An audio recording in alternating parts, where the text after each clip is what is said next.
Welcome to Grandma's Verdict, and we invite you to watch a video with our new original story. You must be joking. Isabella stared at Mr. Vance with wide eyes. He shook his head. No, I'm not joking. But I'll give you time to think, because the offer is indeed unusual. I even understand what it might be associated with in your mind. Think about it, weigh everything, and I'll come back in a week. Isabella watched him go with a bewildered look. She couldn't even wrap her head around everything he had just told her. She had known Mr. Vance for 3 years. He owned a chain of gas stations and something else. And at one of these gas stations, Isabella worked part-time as a cleaner. Mr. Vance always greeted and talked to the employees with a smile. In general, he was a good man. The salary at the gas station was decent, and there were many who wanted to work there. And so, about 2 months ago, Isabella was sitting outside after her shift. She had some free time. Now she just had to clean up right before the end of her shift, and she was free. The back door opened and Mr. Vance came out. May I sit? Isabella jumped up. Of course, why are you asking? And why did you jump up? Sit down, I don't bite. Nice weather today. Isabella smiled and sat back down. Yes, when spring comes, it always seems like the weather is nice.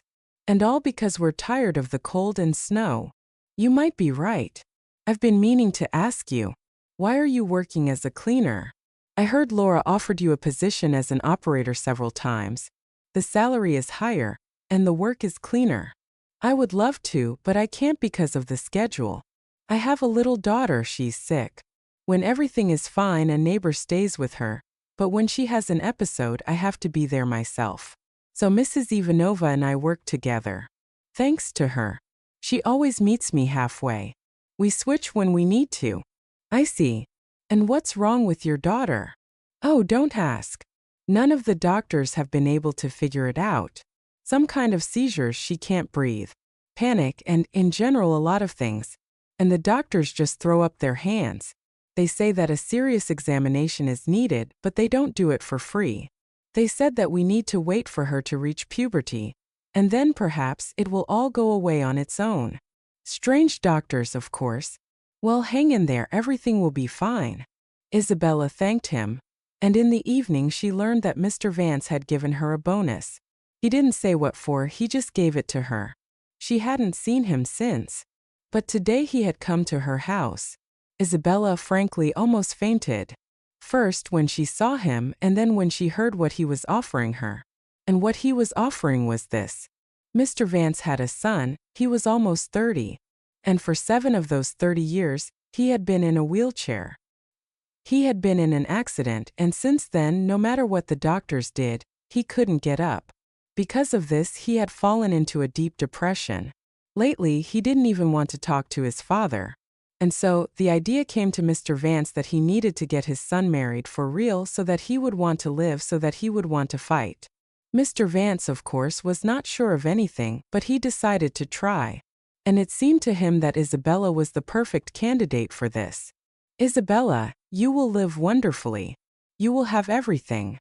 Your daughter will undergo all the necessary examinations. I am offering you a job for a year. In a year you will leave no matter what. Whether Stan gets better or not, I will pay you very well.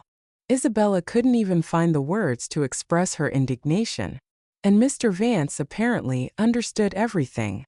Isabella, I beg you, help me. Agree, this is a mutually beneficial offer. I'm not even sure that my son will touch you. But you will feel better from the fact that you are so respectable, and besides you will be officially married. Just imagine that you just got married not for love. I only ask one thing. Whatever decision you make, let this conversation remain between us. Wait, Mr. Vance. I'm just curious, is your Stan okay with all this? The man smiled sadly. He said he doesn't care. I'll lie that I have problems with my business or my health or something else. I just need him to be married. For real. Stan has always believed me. So this deception will be for a good cause. Mr. Vance left, and Isabella sat for a long time. In her heart, she was outraged by such an offer, but the direct words seemed to soften the edges a little. If you think about it, what is she capable of for the sake of her little Sophie? A lot. And he is also a father and also loves his son. Her shift hadn't even ended when Isabella got a call. Isabella, hurry, Sophie is having a seizure, a very strong one. I'm coming, I'll call an ambulance. Isabella and the ambulance arrived at the gate at the same time. Where have you been, young lady? The doctor looked at her sternly. I was at work. The seizure was indeed strong this time. Isabella asked timidly.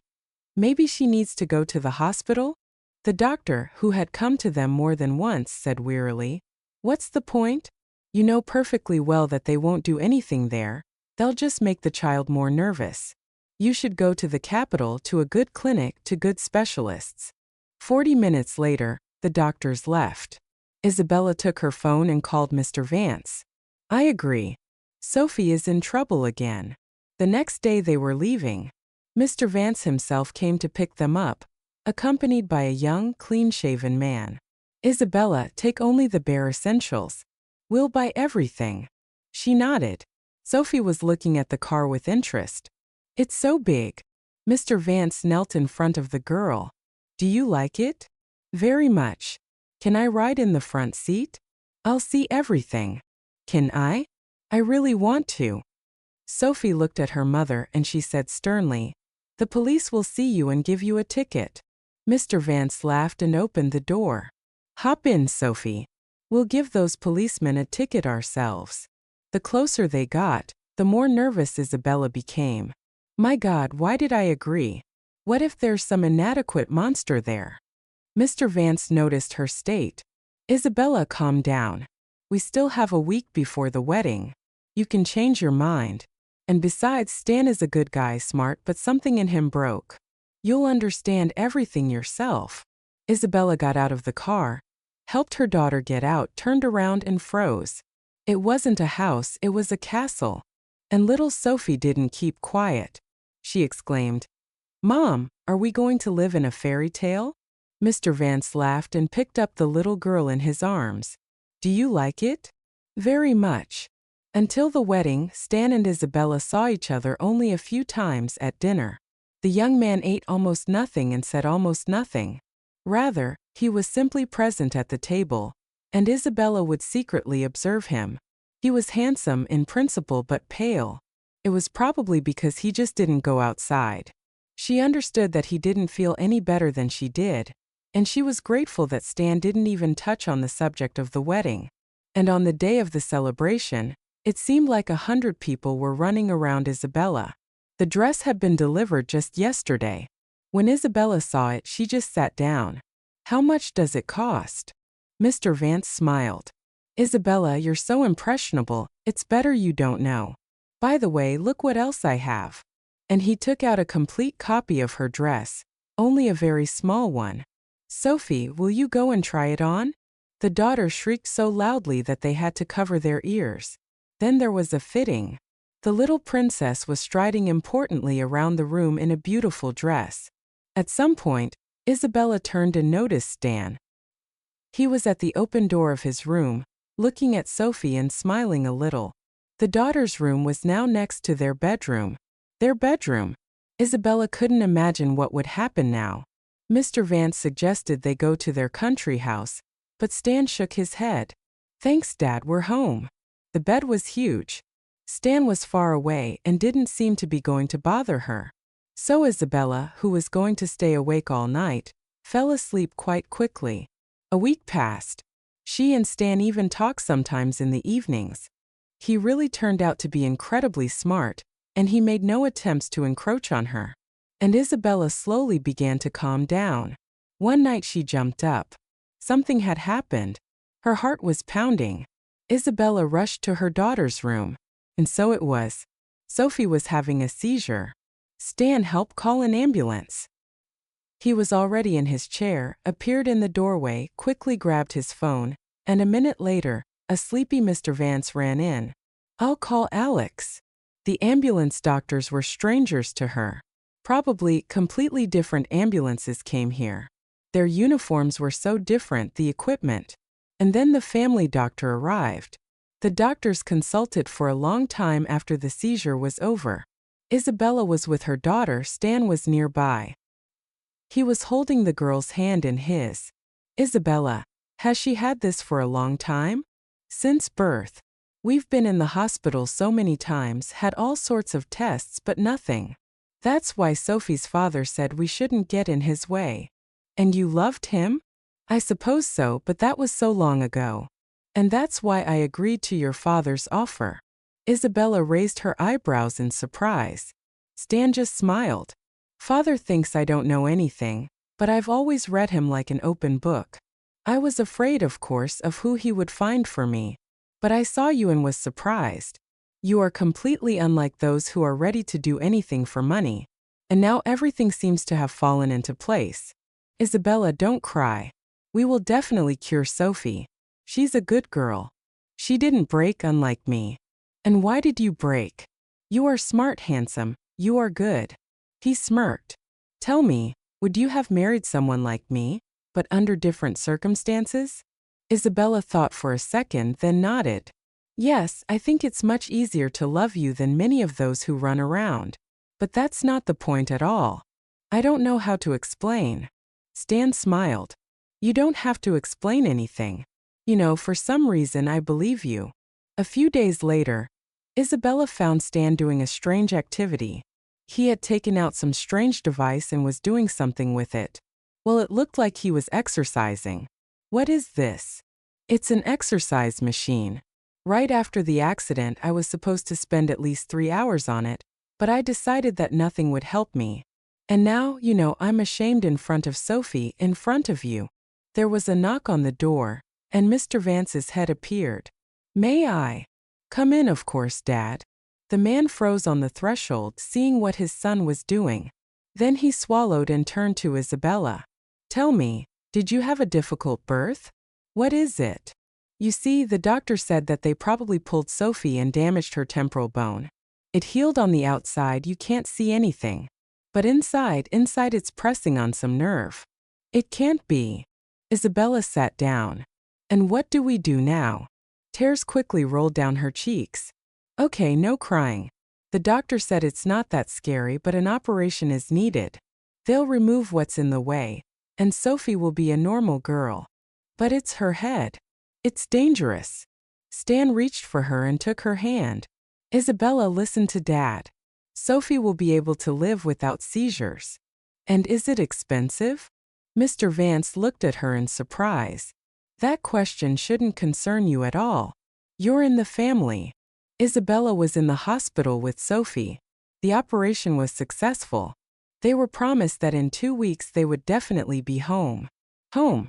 And Isabella now didn't even understand where her home really was. Stan called often and they would talk for a long time. Both with her and with Sophie, and in general. It seemed to Isabella that they had known each other for 100,000 years. And time was passing. The year would end quickly. And what then? Isabella didn't even want to think about it for now. They returned home in the evening. Mr. Vance came to pick them up and was rather gloomy. Did something happen? I don't even know how to say it. Stan has been drinking for 2 days. How? He doesn't even drink in principle. Just like that. He spent a month on the exercise machine, had a fit. Said that nothing was working out. Isabella went into the room. Stan was sitting without a light. She turned on the chandelier and began to clear everything from the table. Where are you going with that? You're not drinking anymore. And why is that? Because I'm your wife and I don't like you drinking. Stan was confused, then he said, well, it's not for long. Sophie is healthy now, so there's no reason to stay with a disabled person. Isabella straightened up. Did you mean to say with an idiot, Stan? I thought you were strong, that you were smart, that you could do anything. But I couldn't have been so wrong about you. He lowered his head. I'm sorry, I guess I couldn't handle it. But I'm home now. Maybe we can try again. The year was coming to an end. Mr. Vance was very nervous. Stan had only just started to stand on his own. He still couldn't walk, but the doctor said that at this rate he would be running. And Isabella, she would be leaving soon. Maybe he should offer her more money. Isabella, Sophie, and Stan in a wheelchair came into the room for dinner. Dad, we have some news for you. He looked at them with fear, then only at Isabella. Are you leaving? Yes. Isabella and Stan exchanged glances. Isabella shook her head. Not completely. Don't keep me in suspense. You're going to be a grandfather soon. Sophie is going to have a little brother or sister. Mr. Vance was silent for a long time, and then he just cried. He hugged them all and cried.